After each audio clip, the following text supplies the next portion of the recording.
नमस्कार, मैं हूं सौरभ शर्मा। नवनीत राणा को कॉर्नर करने के लिए, नवनीत राणा को गलत साबित करने के लिए उद्धव ठाकरे की सरकार ने आज मुंबई पुलिस को आगे किया। लेकिन मुंबई पुलिस कमिश्नर ने जो वीडियो दिखाया उससे खुद मुंबई पुलिस कटघरे में खड़ी हो गई। 4 दिन पहले तक नवनीत राणा अपने दम पर ठाकरे से लड़ रही थी, आज पूरी बीजेपी उनके साथ खड़ी दिख रही है। चालीसा कांड महाराष्ट्र से निकलकर पूरे राष्ट्र पर छा गया है। आज की तारीख में इससे बड़ा दूसरा कोई मुद्दा नहीं, इससे बड़ी दूसरी कोई कंट्रोवर्सी नहीं। लेकिन इस कंट्रोवर्सी के पीछे है क्या? महाराष्ट्र की सियासत में चालीसा कांड हुआ क्यों? पूरी इनसाइड स्टोरी देखिए।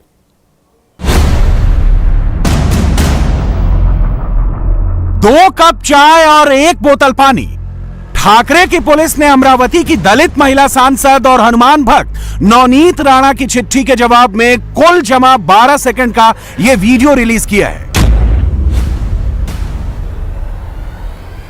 यह CCTV video Mumbai police commissioner से जारी करवाया गया।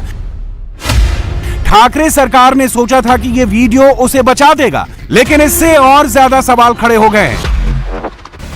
अमरावती की सांसद ने भायखला जेल में बदसलूकी का आरोप लगाया। मुंबई पुलिस कमिश्नर संजय पांडे ने खार थाने का वीडियो रिलीज किया।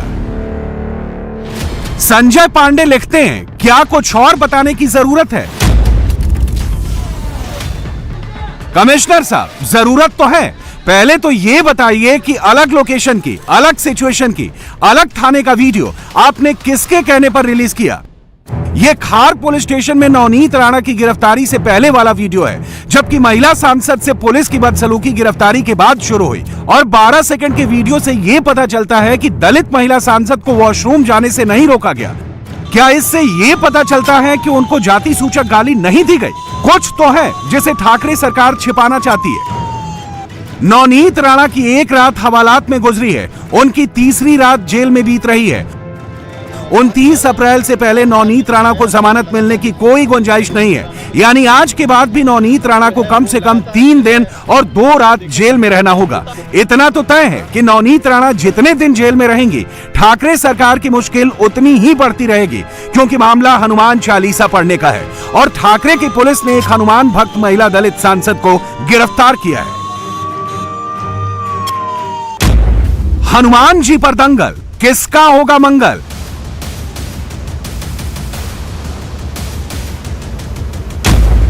क्या फंस गए ठाकरे भगवा जाल में? हे कुठले आले घंटाधारी हिंदुत्ववादी? घंटाधारी हिंदुत्ववाद्यांनी आम्हाला गदाधारी हिंदुत्ववाद्यांनी हिंदुत्व शिकण्याच्या भानगडीत पडू नये। आमचं हिंदुत्व हे गदाधारी हिंदुत्व आहे।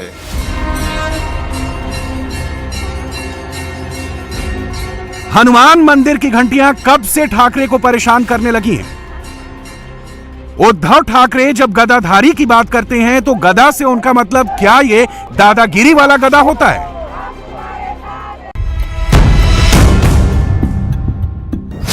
महाराष्ट्र के मुख्यमंत्री ठाकरे गिरी दिखाकर सिचुएशन को कंट्रोल करना चाहते हैं।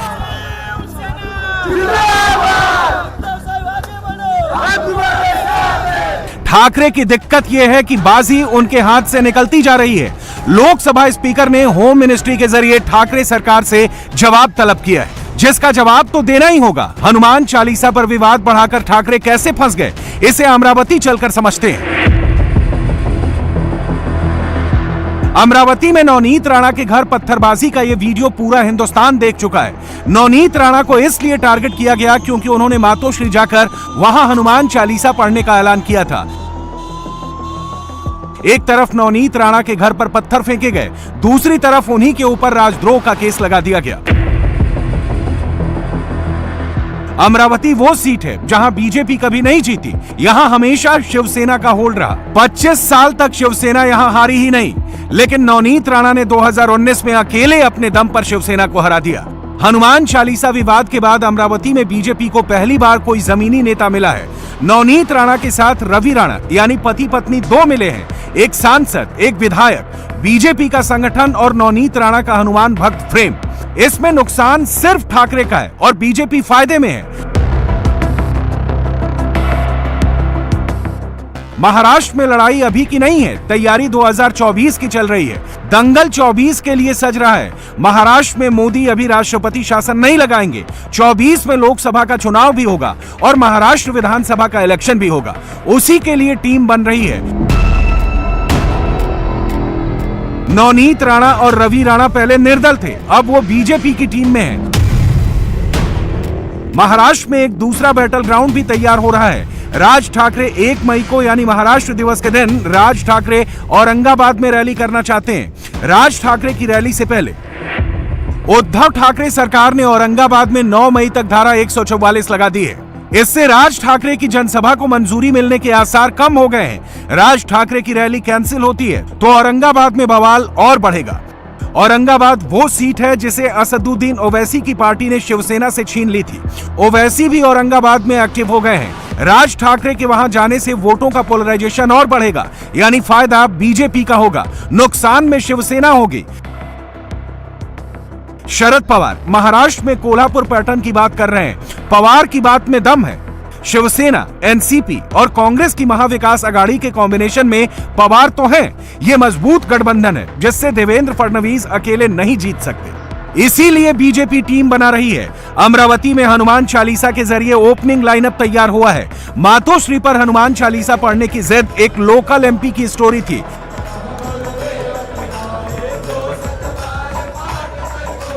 आज इसके रेजोनेंस से पूरे देश में हनुमान हनुमान भगवा भगवा हो रहा है। हनुमान चालीसा के बहाने पूरे देश में हिंदुत्व पर नए सिरे से मंथन शुरू हो गया है।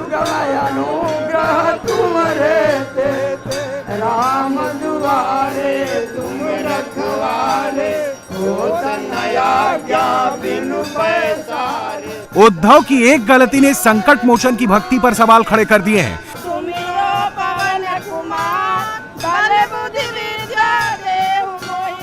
देश भर में हनुमान भक्तों की परीक्षा चल रही है।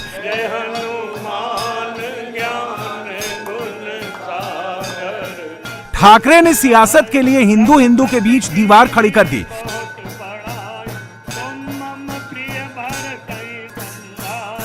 गदाधारी हिंदू और घंटाधारी हिंदू का बंटवारा कर दिया। हनुमान भक्त इस पर क्या सोचते हैं? उद्धव ने क्या मोदी को 24 के चुनाव में वॉकओवर दे दिया है? इसका टेस्ट करने के लिए इंडिया टीवी के रिपोर्टर्स की टीम आज देश के प्रसिद्ध हनुमान मंदिरों में पहुंची। सबसे पहले आपको दिल्ली के कनॉट प्लेस के हनुमान मंदिर ले चलते हैं। मुंबई में जिस तरीके से सांसद नवनीत राणा को गिरफ्तार किया गया, हनुमान चालीसा को लेकर जो मुद्दा गरमाया है, उसको लेकर दिल्ली के लोग क्या सोचते हैं, ये जानने के लिए हम पहुंचे हैं दिल्ली के कनॉट प्लेस के प्रसिद्ध प्राचीन हनुमान मंदिर में। आप फिलहाल देख सकते हैं हनुमान मंदिर में तमाम लोग जो हैं वो अपना यहाँ पर हनुमान चालीसा पढ़ रहे हैं। आज मंगलवार है, लोग यहाँ पर पहुंचे हुए हैं और सभी यहाँ पर इस वक्त हनुमान चालीसा का पाठ कर रहे हैं। क्या समझते हैं जिस तरह से सांसद नवनीत राणा को गिरफ्तार किया गया, क्या हनुमान चालीसा की वजह से गिरफ्तार किया गया या क्या लगता है आपको? देखिए, हर एक आदमी जैसे हम यहाँ आते हैं अपनी श्रद्धा से आते हैं, भगवान को याद करते हैं ताकि हमें सुकून मिल सके, हमें आनंद मिल सके। हम किसी भी दूसरे धर्म के अगर हम उन्हें कुछ अपनी पूजा करने या कोई पाठ करने से हम नहीं रोकते तो हमारे साथ ये करना गलत है। और अगर हनुमान चालीसा की वजह से इनको गिरफ्तार किया गया है तो ये हम इसका पुरजोर विरोध करते हैं। शिवसेना हो या बीजेपी हो, हम चाहते हैं कि हमें अपने धर्म या हमें अपनी हनुमान चालीसा या अपने धर्म के लिए जो हमें पूजा पाठ करने से हमें भी रोका ना जाए।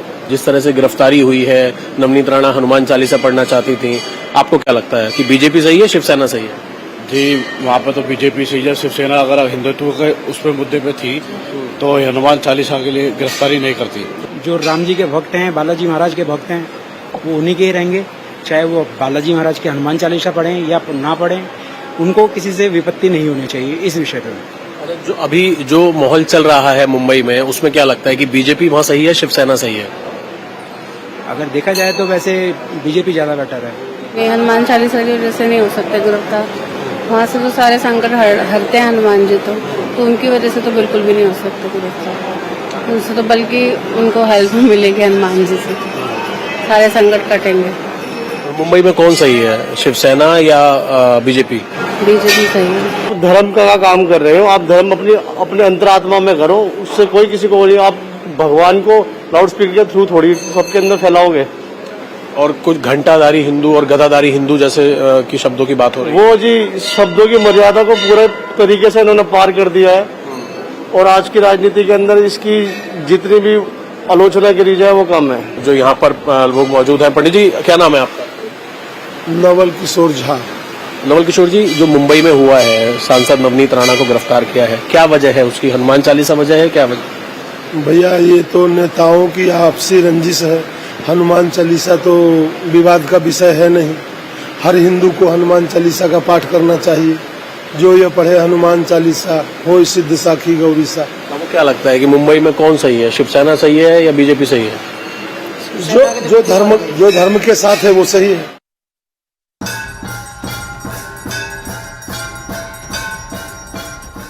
पटना में किसी एक मंदिर की सबसे ज्यादा मान्यता है तो वो है पटना जंक्शन रेलवे स्टेशन के पास का महावीर मंदिर।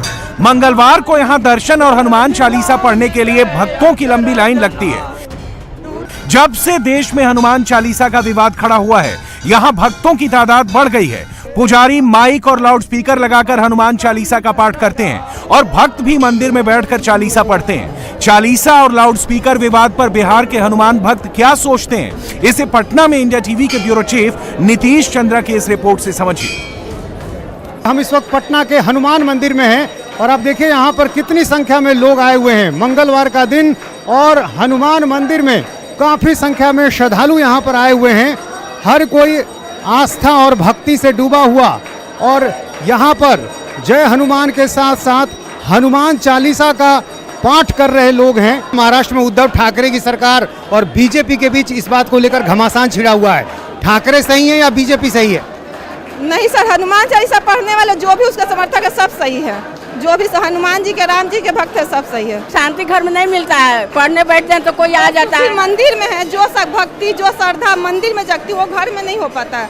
घर में ध्यान एकत्रित नहीं होता है। उद्धव ठाकरे अभी तो है सरकार में, जहाँ अपना चला रहे हैं तो उसी वो तो उनका नाचना है उसी के हिसाब से। और हम लोग हिंदू हैं, हिंदू का जो है वो कर रहा है लोग। तो हनुमान चालीसा पढ़ने से उनको क्या दिक्कत हो रहा है? उनको सबकी अपनी आस्था है। जो देख रहे हैं सारे लोग अपनी आस्था से आए हैं, तो ऐसा नहीं होना चाहिए कि हिंदू को अपनी आस्था के लिए नहीं होना चाहिए। हनुमान चालीसा पढ़ना तो ऐसा गुनाह नहीं है। जो हमारा हिंदुत्व है, जो हम हिंदू धर्म है, उसको आगे बढ़ाने के लिए और जो भी करने के लिए होगा हम लोग उसमें पूरी कोशिश करते रहेंगे। आपको लगता है कि हनुमान चालीसा लाउड स्पीकर में बजना चाहिए? बिल्कुल बजना चाहिए, बिल्कुल बजना चाहिए, क्योंकि जब लाउड स्पीकर पे हम नमाज पढ़ सकते हैं तो हनुमान चालीसा हम लाउड स्पीकर पे क्यों नहीं अनाउंस कर सकते हैं? सार्वजनिक जगहों पर भी पढ़ने की स्वतंत्रता होनी चाहिए आचार्य? बिल्कुल बिल्कुल होनी चाहिए। जब हम मंदिर प्रांगण में पढ़ सकते हैं तो सार्वजनिक जगह पे भी पढ़ सकते हैं, कोई प्रॉब्लम नहीं होनी चाहिए। हनुमान चालीसा पर कंट्रोवर्सी महाराष्ट्र में शुरू हुई। भोपाल से लेकर लखनऊ तक सभी हनुमान भक्तों को ठेस लगी। भोपाल में इंडिया टीवी के ब्यूरो चीफ अनुराग अमिताभ 4 इमली के हनुमान मंदिर पहुंचे और भक्तों से बात की।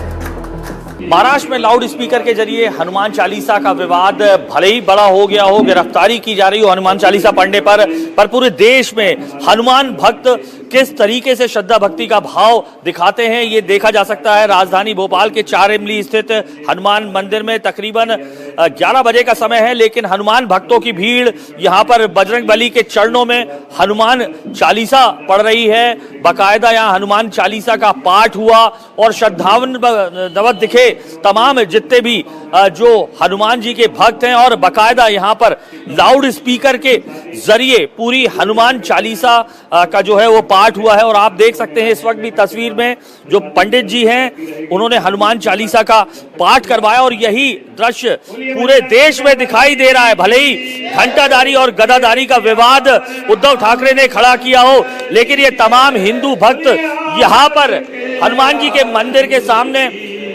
बता रहे हैं कि वो घंटाधारी और हनुमान जी के भक्त हैं। और ये तस्वीरें 4 इमली इलाके की हैं। मैं पूरी तरह से जो सरकार के द्वारा लोगों को हनुमान चालीसा पढ़ने से रोक रहे हैं ये बिल्कुल निरर्थक है, क्योंकि हनुमान जी की भक्ति करना कैसे कोई रोक सकता है? ये तो नित्य रोज हर व्यक्ति जो हिंदू धर्म है और सभ्यता से जुड़ा है वो रोज हनुमान चालीसा का पाठ पढ़ता है। और जब कोई सरकार किसी को रोकती है तो उतने ही उद्गार के साथ और लोग पढ़ते हैं। और मैं तो कहता हूँ कि जब से महाराष्ट्र सरकार लोगों को रोक रही है तो मेरा यही अनुरोध है कि और तेजी से आप उस सरकार को बताइए कि हिंदू में कितना दम है, कितना ताकत है कि हनुमान चालीसा को कैसे कोई सरकार रोक सकती है। देश धर्मनिरपेक्ष है, अगर उनको अजान पे आपत्ति लोगों को नहीं है तो हनुमान चालीसा पे आपत्ति क्यों है? विवाद अपनी जगह पर है और हनुमान चालीसा को लेकर कभी विवाद नहीं होना चाहिए। बेसिकली हनुमान चालीसा जो है वो एक शक्ति का प्रतीक है। जब हम हनुमान चालीसा पढ़ते हैं उसका मतलब हम संगठन में होते हैं और ये संगठन जो हमें शक्ति देता है, तो इससे धार्मिक न जोड़ करके हमारे अपनी शक्ति बढ़ाने का प्रयास है। ये कहीं पर भी इसे हमें जो है इस तरीके से नहीं देखना चाहिए कि हनुमान चालीसा और अजान का विवाद है। दिल्ली में, पटना में, भोपाल में, चाहे किसी भी शहर में चले जाएं, हनुमान के भक्त चालीसा पर विवाद को सही नहीं मानते। उद्धव ठाकरे की पुलिस ने नासिक में मंदिर का लाउडस्पीकर बंद कराने का आदेश निकाला है। इससे भी हनुमान भक्तों में अच्छा मैसेज नहीं गया है। लखनऊ के हनुमान भक्त क्या सोचते हैं, ये रुचि कुमार की रिपोर्ट में देखिए। अगर हम नॉर्मल भी देखते हैं, कभी भी होता है, सुंदरकांड का पाठ भी लाउडस्पीकर पे होता है, कोई भी पूजा लाउडस्पीकर पे होती है, इन ऑल रिलीजन्स इनफैक्ट। तो अगर हनुमान चालीसा लाउडस्पीकर पे हो रही है तो उसमें कंट्रोवर्सी का कोई इशू है ही नहीं। मेरे हिसाब से तो जैसे कि सबको अपने धर्म का, तो ऐसे हिंदुओं को भी अपने धर्म का मनाने का अधिकार होना चाहिए। हम लोग को भी अपना अधिकार होना चाहिए। हम लोग भी अपना हनुमान चालीसा जो भी है, लेकिन एक सीमित तरीके से करना चाहिए। आपने देखा कि सांसद भी गिरफ्तार हुई, उसके पीछे क्या वजह लगी? मुझे तो लग रहा है कि उद्धव ठाकरे जी की सरकार निसंदेह वहाँ के कांग्रेसियों के दबाव में, या कहें कि वो अपने मूलभूत विषयों को छोड़ करके, इसलिए उन्होंने उसको गिरफ्तार किया, क्योंकि जिसके लिए शिवसेना नहीं जाती थी। अब ऐसी बात तो मुझे लगता है कि ऐसी बात नहीं रही, अन्यथा उनको एक सामान्य से अगर कोई हनुमान चालीसा पढ़ना चाह रहा था तो उसको घर में बुला करके भी, वो उद्धव जी अगर एक अच्छे राजनीतिक हैं तो घर में बुला करके भी हनुमान चालीसा का पाठ करा सकते थे। ये हिंदुवादी पार्टी थी अभी, और जो अभी कांग्रेस और जो उसके सहयोगी दल हैं वो जो है तुष्टीकरण की राजनीति करते हैं, तो इसकी वजह से उनको मजबूरी में ये करना पड़ रहा होगा। जयपुर के हनुमान भक्तों से India TV reporter Manish Bhattacharya ने बात की। बिल्कुल पढ़ा जाना चाहिए। जब वो कर रहे हैं नवाज में तो हमको करने में क्या परेशानी है? उनको जब गवर्नमेंट सपोर्ट कर रही है, हमको क्यों नहीं करती है? लाउड स्पीकर देखो, अगर उनके भी बढ़ रहे हैं तो अपने भी बढ़ने चाहिए, और अपने हनुमान चालीसा वगैरह के जो पाठ होते हैं वो भी होने चाहिए। सब चीज़ों को करना चाहिए, लाउड स्पीकर लगा के करना चाहिए, जिससे अपने भी जागरूक हुए। जैसे उन लोगों के जागरूक है वैसे अपने भी जागरूक हुए। अपनों को भी ये चीज़ करनी चाहिए। पढ़ना चाहिए, नहीं तो इनका भी हटना चाहिए। हमारा तो भगवान का नाम है, बाबा का। हम तो राम जी के नाम पे जीतते हैं। हमारे बाबा तो पूरी सृष्टि भगवान के नाम पे जीती है। ये हमारे को मरे हुआ का भी सुनाते, इनको हटाना चाहिए। इनके कोई मर जाता है ना तो हम सब भगत को सुनना पड़ता है। इनका मस्जिद में हटाना जरूरी है। यदि एक धर्म ऐसा करेगा तो ऑब्वियस है कि दूसरा धर्म भी इसी तरह के लाउड स्पीकर यूज करेगा। तो हमें एक अलग से नियम कायदे बनाने चाहिए और वो नियम कायदे सभी धर्मों को मानने चाहिए। हिंदुस्तान में दो तरह के लोग हैं, हनुमान भक्त भी दो तरह के हैं। एक वो जो धर्म और राजनीति को अलग रखकर देखते हैं, दूसरे वो जो इसे मिलाकर चलते हैं। हनुमान चालीसा विवाद से सबको ठेस लगी है। प्रधानमंत्री नरेंद्र मोदी अक्सर राम की बात करते हैं। वो शिव और शक्ति के उपासक हैं, वो हनुमान की पूजा करते हैं। प्रधानमंत्री का धर्म क्या है, मोदी ने आज एकदम आम भाषा में समझाया। हम सभी की एक ही जाति है, भारतीयता। हम सभी का एक ही धर्म है, सेवा धर्म, अपने कर्तव्यों का पालन। हम सभी का एक ही ईश्वर है, भारत मां के 130 करोड़ से अधिक संतान। उद्धव ठाकरे को मौका मिला तो उन्होंने हिंदुओं को गदाधारी और घंटाधारी में बांट दिया। मोदी को मौका मिला तो उन्होंने धर्म को सेवा से जोड़ दिया। सबसे बड़ा हिंदूवादी कौन? हिंदुस्तान की 130 करोड़ जनता देख रही है। जब केदारनाथ जी में बहुत बड़ा हादसा हुआ, देश भर के यात्री जीवन और मृत्यु के बीच में जूझ रहे थे, अहमदाबाद में मैं मुख्यमंत्री गुजरात में, शिवगिरी मठ से मुझे फोन आया कि हमारे सारे संत फंस गए हैं, उनका कोई संपर्क नहीं हो पा रहा है, वो कहां है, क्या स्थिति है, कुछ पता नहीं चल रहा है। मोदी जी ये काम आपको करना है कि इतनी बड़ी बड़ी सरकारें होने के बावजूद भी शिवगिरी मठ ने इस काम के लिए मुझे आदेश किया। हनुमान चालीसा विवाद के बाद इतना तो तय हो गया है कि हिंदुस्तान की सियासत में भगवान राम के बाद राम भक्त हनुमान भी स्थापित हो गए हैं। हनुमान के पांव एकदम अंगद के पैर की तरह जम गए हैं। अब कोई भी हनुमान को यहां से हिला नहीं सकता। जो हनुमान का होगा वही राम का होगा, वही हिंदू वोट पाएगा।